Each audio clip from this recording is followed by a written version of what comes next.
I'm delighted to welcome today Fiona Clark, who is known as the Zenergizer. That's a mouthful, Zenergizer. Welcome, Fiona. Thank you. Delighted to be here. So, obvious question to start with: what is a Zen? I can't even say it. Zenergizer. What do you Energizer. mean? What does that mean? Okay, yeah, it's a great question actually. It just came to me a few years ago actually because I've been doing the work that I do with energy has been, well, my goodness, over 30 years now. And it's some people get that idea that when you say I want to be energized, it's almost like that Duracell battery doll, where it's just go, go, go, go, go, and then you fall down. So the Zenergizer for me is having this high vibrational state of energy, but also with that Zen. So you've got this energy that just continues. It's not sort of like going in these peaks and troughs, which sometimes I think we get that impression, oh, you've got to have all this energy, energy, energy, energy, but it's not that sort of thing. It's like, let's be in this place of high vibrational state, of high vibe energy, but with that Zen connection with it. So, when you say Zen, calmness. Yeah, Yeah. absolutely. Yeah, that sense of calm, that sense of inner peace, that sense of knowingness. So we're not just like doing that 10-mile run and then coming back and collapsing. That's high energy, but it's like, bleh. Then you're sort of like going from the peak down into the trough. So it's keeping us on an even balance. So, how do you work as the Zenergizer? What do you just talk us through the some of the tools that you use? Sure. Well, what I've been working with a lot recently, in recent years, is with the chakras on an energy level. It's just one of the energy systems I love because it tells a story. So, the chakras literally tell us what's going on in the body, physically, emotionally, spiritually. Where are the blocks? What's going on for you? If you've got headaches, if you've got, I've just been talking, I'll give you a very good example. I've just been talking to somebody who's got really bad neck problems and doesn't speak up for herself and hasn't spoken up for herself. And both her parents died very suddenly, I think about 5 or 6 years ago. She's only a young girl. And she never expressed how she felt. She's never actually gone through the emotions, the trauma, because she had to just get on and get the will sorted, etc., etc. And I said, and this is when afterwards the pain in her neck started. So the chakras just tell us a story. So I work a lot with that. I also work with the Healy, which is a frequency device, because that actually allows me to assess also, it scans the body, the energy field, as to where our energy is blocking our success. And we can send frequencies into the auric field to actually create a more balanced and harmonious body. So I do a lot of that. I work with a lot of people generally who are just feeling out of sorts, whether it's a physical problem, whether it's an emotional problem, whether they've just reached that bottom pit and just want to try something, anything else that will just bring them back into a state of harmony. And I love to just share also the passion I've had since I started training as a kinesiologist 30 odd years ago, is to share how other people can heal themselves. So I also share lots of skills and techniques. That's so important, isn't it? And in this world where most people can't get an appointment at the GP or the hospital or whatever they need to do, we have to take responsibility for ourselves, don't we? 100%. And your body can heal itself. It's just we've lost that ability to really connect and listen to what our body needs.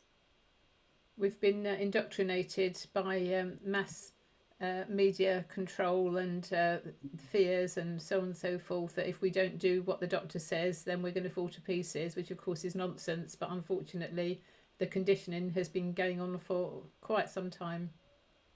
So it's almost like, retraining our mind to listen to our bodies and then to connect into the points. There's so many different points in the body where you can actually say, actually, you know what? I can get rid of that pain myself. I can change and shift the way that I feel myself emotionally. And it doesn't have to take a long time. And it's not difficult to do. So you teach people how to do that. Yeah, yeah, Marvelous, marvelous. yeah. I find that with the support that I provide to people with cancer, that depending where their cancer is in the body, that's where some traumas happened that relates to that part of the body with the Chinese medicine map, shall we say, so that a lot of people with breast cancer, in the previous 2 years, because this is normally how long it takes to manifest, the previous 2 years they would have had a significant trauma, bereavement, grief type of episode. And that's very, very common. Totally agree. And actually, just going back to this, this client earlier on, and I said, look, can you see now the story that your body's building up? And as the more she's ignoring what's going on with her neck, actually, the louder her body is starting to scream. She's starting to get migraines. She's now starting to get pain in her legs. And I said, look, you haven't dealt with the emotions of losing both parents in such a short time is hugely traumatic. And she doesn't speak up for herself anyway. So it's fascinating when you can start to look at the things that number one, it's awareness, isn't it? It's having that awareness yourself. It's like, okay, the universe here is sort of like giving me a message, but I'm not listening. So what do I need? What can I do for myself? What are those messages?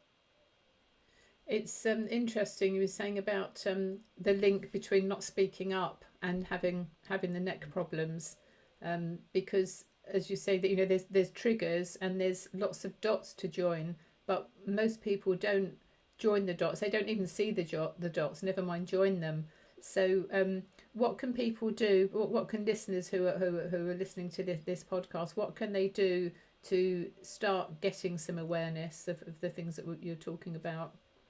Well, if we're talking about throat chakra, because this is a big topic, I've just done a 5-day experience on it, actually, and this is why I'm doing a 4-week journey, literally just on the throat chakra. It's something that we are taught from a very, very early age not to speak up. We are told, all those stories, don't speak unless I speak to you, go and sit in the corner. And what do we do even with children when they're screaming and they're crying? What they're doing at that young age is expressing their emotions. And then what do? Be quiet, stop making that noise. And so we learn from a very, very early age that it's not safe to speak up. So I ended up with a thyroid issue because I didn't speak up. I wasn't allowed to speak up as a teen or a child at all. And then, of course, I went into a marriage where my ex-husband was very articulate, quick. And of course, by the time he'd finished doing his work, I was like, I hadn't comprehended it, or I needed to process it, by which time it's too late. So I didn't speak up again, and I ended up with a low thyroid issue. So this is what happens. So if anybody can recognize these things, I'd ask you really, number one is to have a look. When did that throat issue, whatever it is, when did it start? What was going on, as you were saying, Elaine? Not at that time, but just before. Or if you recognize some of these things in childhood, when do you feel that it really has had an impact on your life?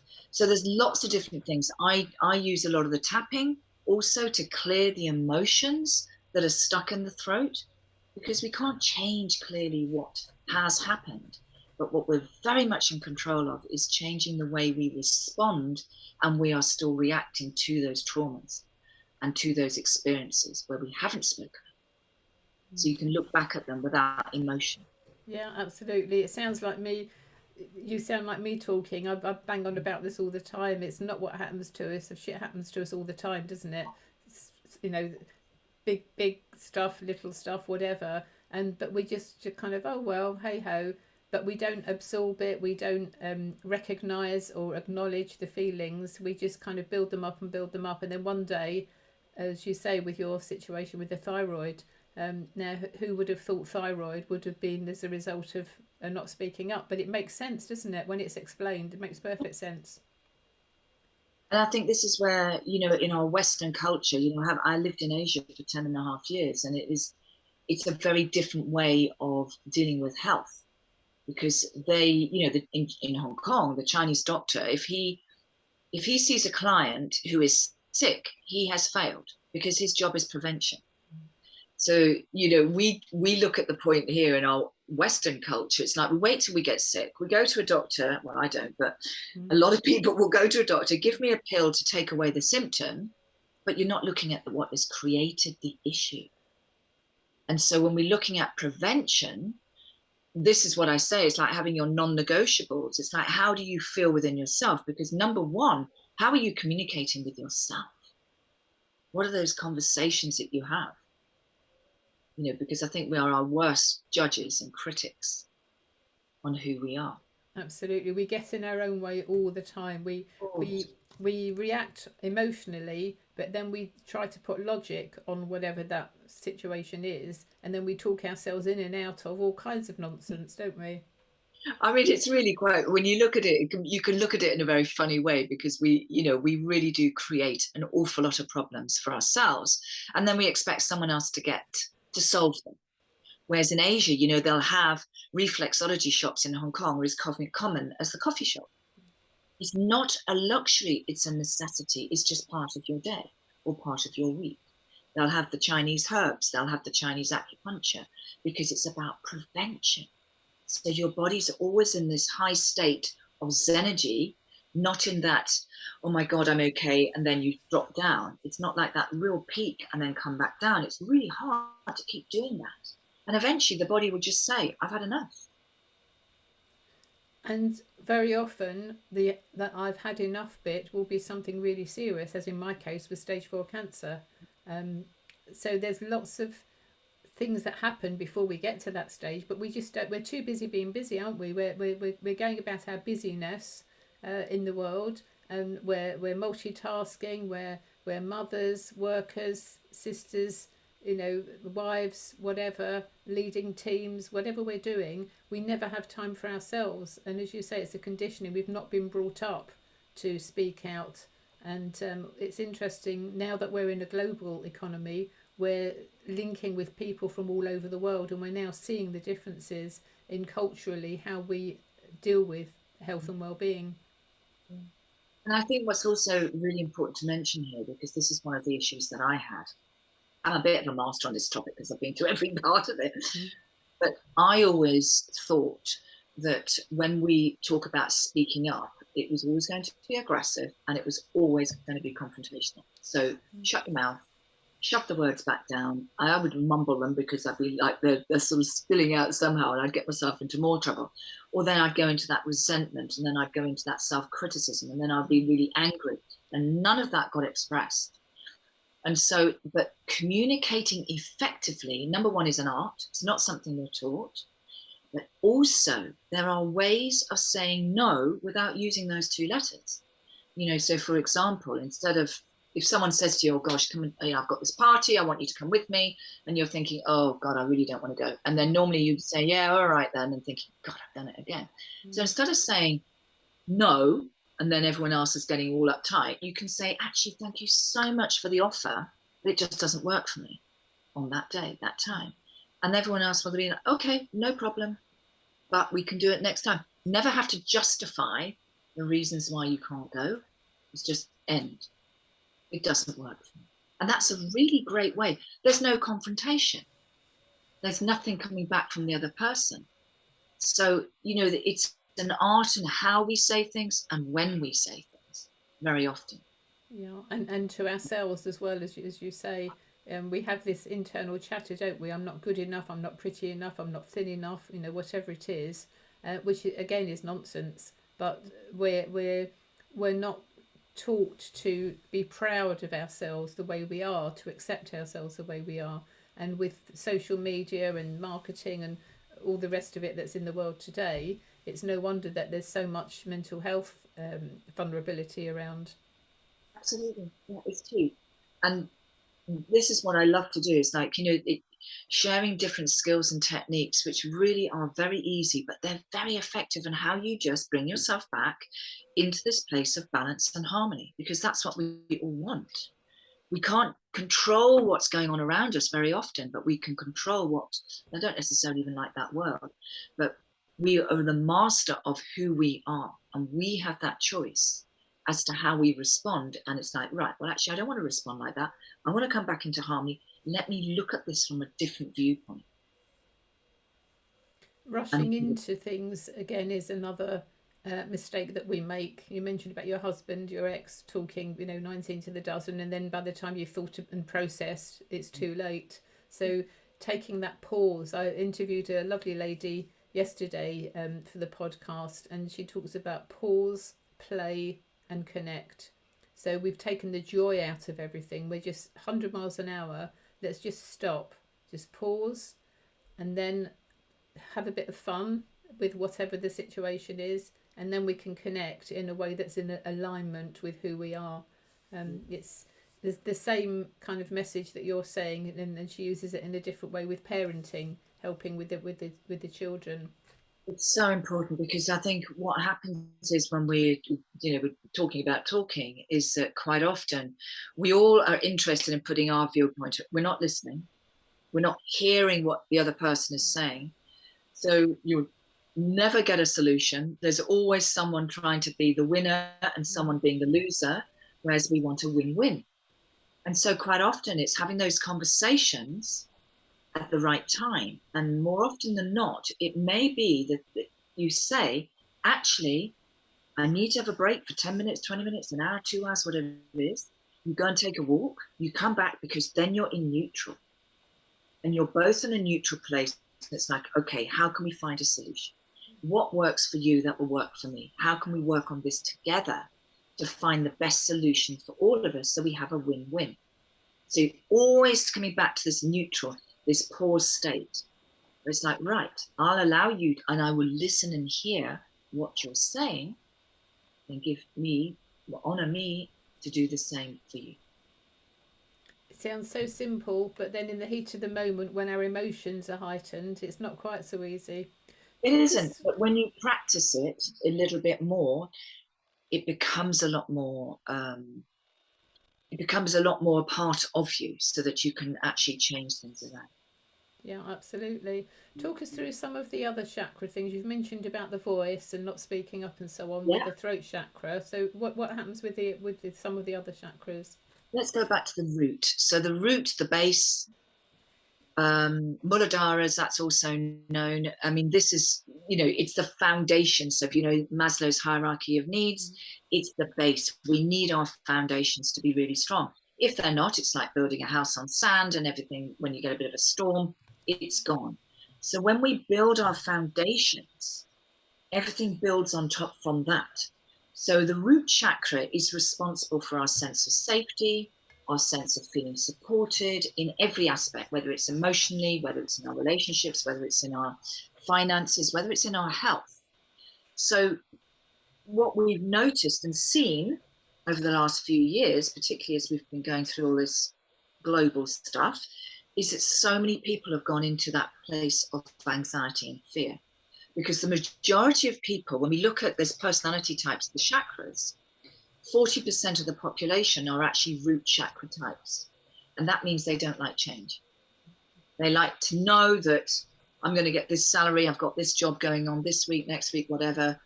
So when they're thrown into the unknown, it throws those roots off.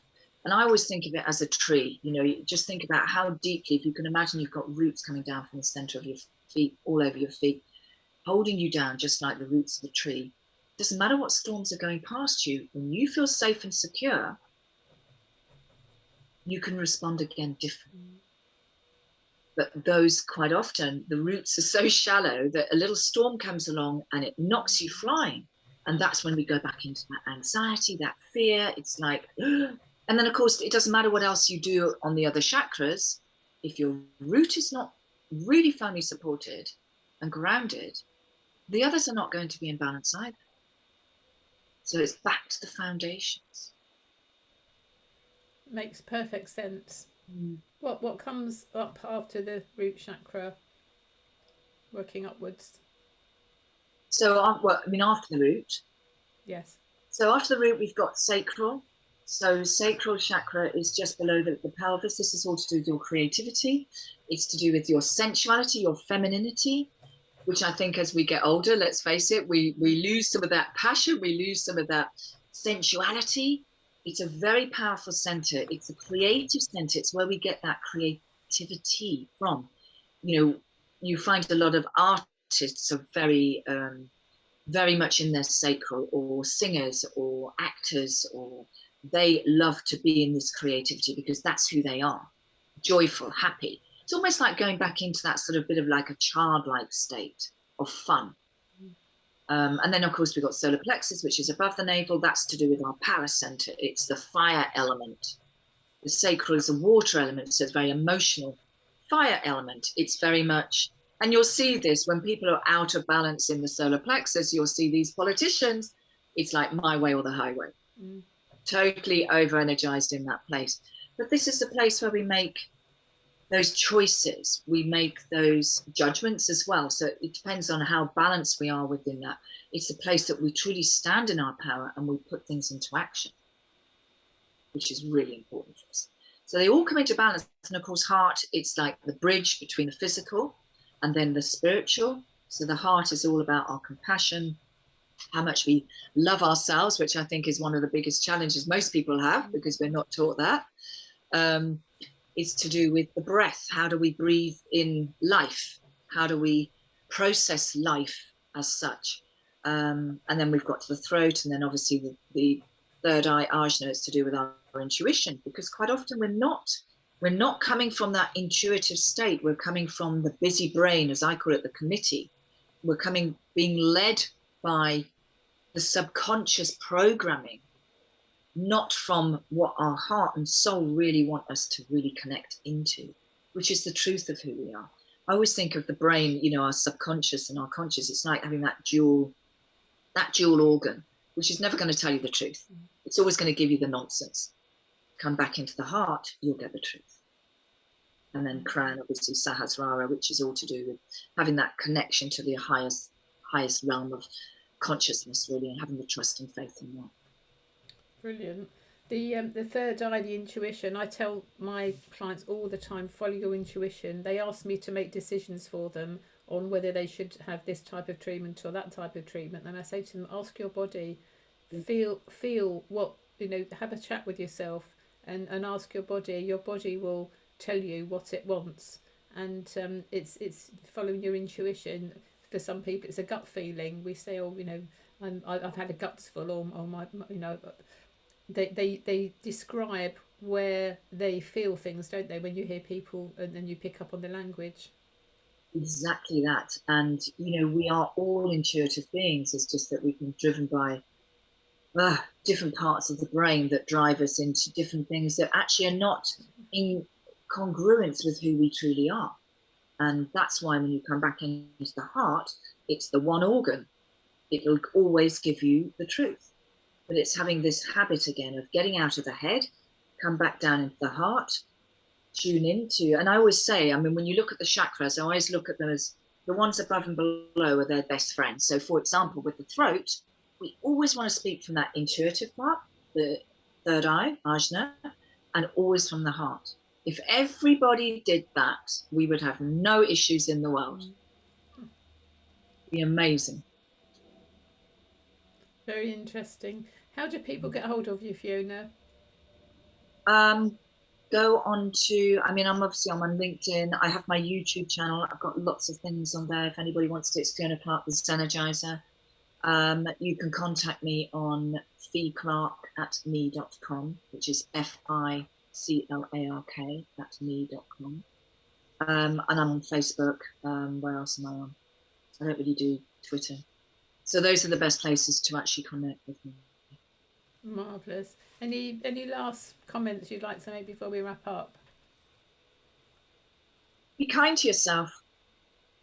You know, just think about, have your non-negotiables. What are you doing every single day that nourishes you before you even start your day? I talk to everybody about the non-negotiables, whether it's a walk, whether it's a meditation, whether it's a yoga, whether it's just some breathing, some silent time.